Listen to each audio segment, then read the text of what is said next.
Bom dia, Rio Branco, desta sexta-feira, agradecendo sempre a sua audiência, a sua companhia. Você que desde cedo acompanha o programa ou você que está chegando agora, sejam todos bem-vindos, sejam todas bem-vindas.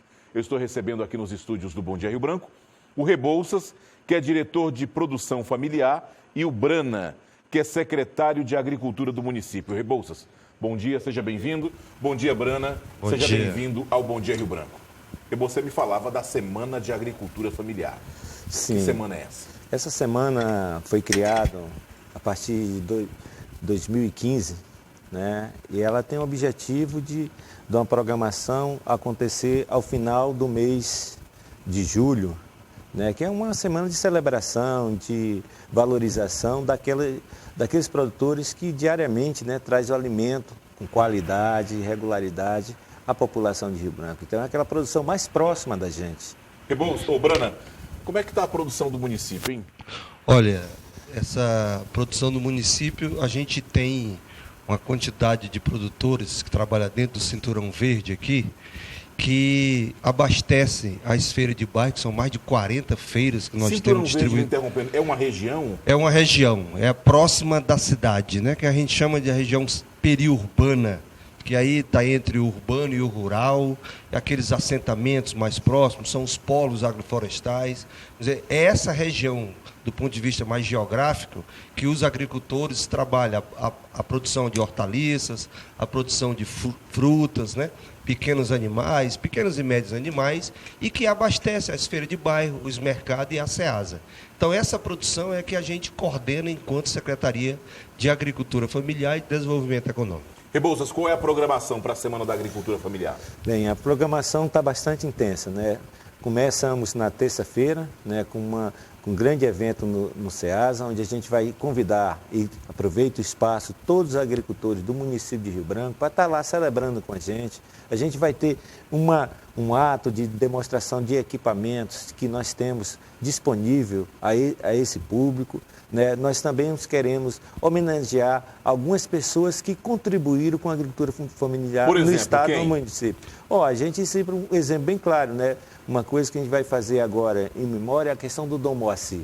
Dom Moacir é uma pessoa que se caracterizou e tem sua marca aqui, junto ao produtor familiar, as organizações, a partir das comunidades eclesiais de base. Então, Dom Moacir foi o grande mentor e o grande pessoa incentivou, que criou vários movimentos, várias lideranças e criou esse movimento social forte no estado do Acre, que é o movimento da agricultura familiar. Brana, quando nós falamos em agricultura familiar, nós podemos dizer que ela é responsável pelo sustento de famílias aqui em Rio Branco? Com certeza.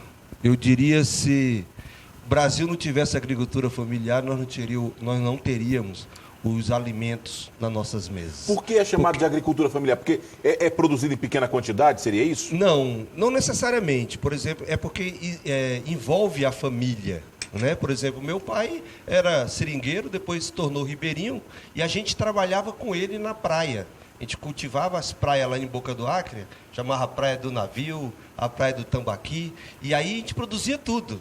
A mandioca, a banana, a melancia, o jerimum, a batata doce, o milho, o feijão. Ou seja, essa família estava envolvida na produção.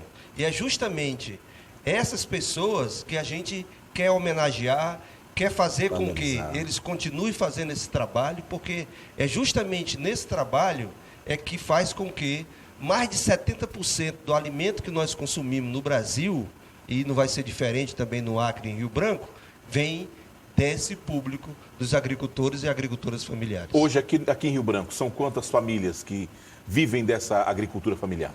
Olha, a nossa população de Rio Branco, 92% está dentro da cidade e apenas 8% está no campo. Mas dentro desse leque aí do meio rural, nós temos uma população aí de agricultores que trabalham com essa questão da produção, envolve aí de 2 a 3 mil famílias que nós acompanhamos, ou até mais, né? Quando você inclui também essas famílias mais próximas da cidade, essa região mais de transição entre o urbano e o rural, que é chamada região periurbana.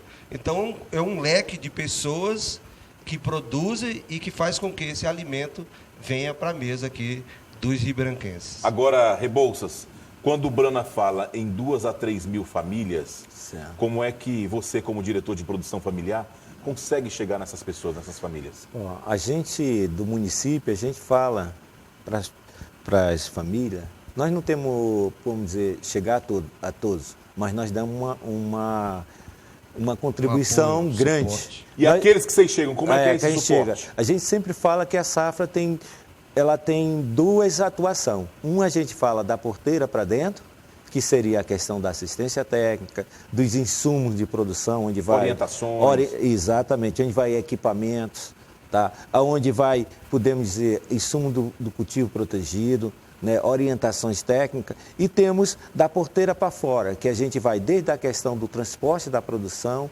a questão também dos espaços de comercialização. São 40 feiras de bairro que Rio Branco incentiva. Ele tem na sua responsabilidade 11 mercados municipais, criamos mais 2, do Manuel Julião, agora são 13, e do Benfica. E estamos com um projeto de criar outros. E nós temos a SEASA, que é o grande, podemos dizer, espaço de comercialização da agricultura familiar. Agora, quando você fala em mercados municipais, os mercados tiveram uma época que eles quase morrem, podemos dizer assim. Isso. Foi a agricultura familiar responsável por alavancar novamente? Com certeza, a agricultura familiar, se a gente for analisar, nesse período que o país passou de crise, né, por falta de postos de trabalho, de ocupação e renda, a agricultura familiar permitiu isso. Né? Porque se você vê o leque de famílias que consegue produzir a partir de, podemos dizer, de uma pequena unidade familiar, essa unidade familiar, muitas delas é menos de 1 hectare. Então você com uma horta lá, podemos dizer, com 200 metros quadrados, tem família que está se mantendo. Então, essa é a questão da agricultura familiar. Num pouco espaço de terreno, você tem uma produção para se alimentar e conseguir uma renda. Quais são os critérios, Brana, para ser enquadrado como agricultor familiar? Bem, dentro do cálculo dos agricultores familiares, a pessoa não pode ter mais de 4 módulos fiscais. E cada módulo fiscal depende da região. Por exemplo, em Rio Branco, um módulo fiscal em torno de 70 hectares. Então, no máximo, o agricultor familiar teria que ter 280 hectares. Né? Esse é considerado. E aí tem uma questão também de renda e também a predominância da mão de obra. Preferencialmente, a maior quantidade de mão de obra usada nessa atividade tem que ser da família, por isso que é a agricultura familiar. E aí, é nesses critérios que a gente considera. Então, como o Rebouça falou, essas famílias, eles vivem numa pequena área, né? Que aí varia de 20, 30, 50, 3, 5 hectares. São áreas pequenas, né, e médias. Com relação à produção, não tem nenhum limite, nenhum... Não, porque aí, por exemplo, aqueles que têm uma terra menor, ele pratica muito uma agricultura mais intensiva, que trabalha essa questão da horticultura, trabalha a piscicultura lá usando o tanque, trabalha lá o pomar das frutíferas, né? Aí faz lá aquela parte mais da granja para a criação dos pequenos animais. Então ele faz uma agricultura e pecuária mais intensiva naquele pequeno pedaço de terra que tem, e aí ele tem qualidade de vida, ele tem renda, ele pode fazer novos investimentos. Aí entra essa questão da pesquisa, da tecnologia, que aí nós já estamos conversando com a Embrapa. Inclusive o Eufran vai, na quarta-feira, na terça-feira mesmo, na terça-feira o Eufran vai dar uma palestra mostrando quais são as pesquisas e tecnologia voltada para a agricultura familiar desenvolvida pela Embrapa.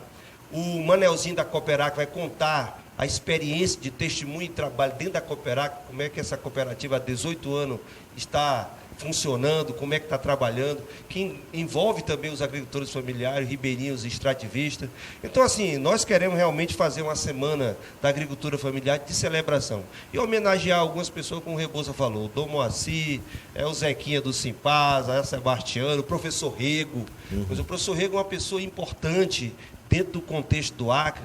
Todas as estruturas que foram construídas, que foram pensadas sobre a questão dos agricultores familiares, tem o papel lá, o tijolinho do professor Rego. Então são pessoas assim que a gente tem o maior orgulho, a maior felicidade de homenagear. E aí a Socorro Nery, que é a nossa prefeita, vai estar lá, vai estar entregando esse certificado, essa moção de reconhecimento para essas pessoas. Agora, se eu te perguntasse, que era apenas um item, o que mais se produz aqui? Hortaliças, a grande maioria é hortaliças e algumas frutas, né, como a melancia, o abacaxi e principalmente a mandioca, que aí vem todos os derivados da mandioca. Rebouças, algo que você queira acrescentar que a gente não tem comentado aqui? Ou aproveita para convidar o pessoal para a feira, para a Semana da Agricultura Familiar. Amigo, e a gente aproveita, né, o espaço para agradecer e colocar, dizer que a Secretaria Municipal de Agricultura está lá para atender, né, está lá para receber, porque essa é a orientação que nós temos da nossa prefeita, de valorizar quem está produzindo, quem está fazendo e contribuindo com a sustentabilidade do município de Rio Branco. Porque a partir do momento que a gente cria esses postos de emprego, as expressões sobre a gestão pública, seja estadual ou municipal, diminui, porque as pessoas estão ocupadas, estão produzindo, estão tendo renda e estão conseguindo manter suas famílias, que isso é o mais importante, que é uma característica da agricultura familiar. E volto a repetir, precisamos valorizar a cada dia mais essas pessoas que produzem. Como o meu amigo Brana coloca aí, a agricultura familiar tem esse papel decisivo na qualidade de vida de quem mora na cidade. Então, é um momento de celebrar, é um momento de valorizar aquilo que trabalha e traz o alimento a cada dia para a nossa mesa. Brana, algo que você queria acrescentar? Agradecer o espaço, convidar a imprensa, dia 23, lá na SEASA, a partir das 8 horas, nós vamos estar fazendo esse evento. Vai ter um café da manhã reforçado, aí lá com fruta. Aí tem gente que gosta, hein? Vai ter bolo lá também, nós vamos comemorar. Posso levar o Neto e o Márcio Nunes? Pode, ué, fica à vontade, né? Eles comem que só padre. Já viu que padre come muito, né? Como o dia 25, né? É o Dia Internacional da Agricultura Familiar, né? Inclusive, reconhecida pela FAO, né? Que é a Organização das Nações Unidas para a Alimentação e Agricultura, nós vamos estar também celebrando esse dia. Claro que é no dia 23, mas a nossa programação vai estar no dia 25. Nós vamos encerrar lá na comunidade, na propriedade do seu Zeca Lopes, aqui no Custódio Freire. Ele tem um trabalho de horticultura muito bonito lá. Nós vamos estar levando outros agricultores para conhecer a experiência. Então, a gente convida, agradece aqui o espaço. Todo mundo está convidado para participar do dia 23 na SEASA, a partir das 8 horas. 7 horas e 47 minutos. Eu conversei aqui com o Rebouças, que é diretor de produção familiar, e com o Brana, secretário municipal de agricultura. Rebouças, obrigado por sua vida. Sucesso. Brana, sucesso lá no SEASA, lá na Secretaria de Agricultura. Nós agradecemos. E com isso nós terminamos o Bom Dia Rio Branco desta sexta-feira, agradecendo sua audiência e relembrando que outras informações você acompanha no decorrer da nossa programação ou no site www.riobranco.net. Se Deus quiser, Ele haverá de querer, nós voltaremos na segunda-feira, a partir das 6h30 da manhã, ao vivo, com mais um Bom Dia Rio Branco. Tenham todos uma ótima sexta-feira, bom final de semana, fiquem com Deus e até segunda.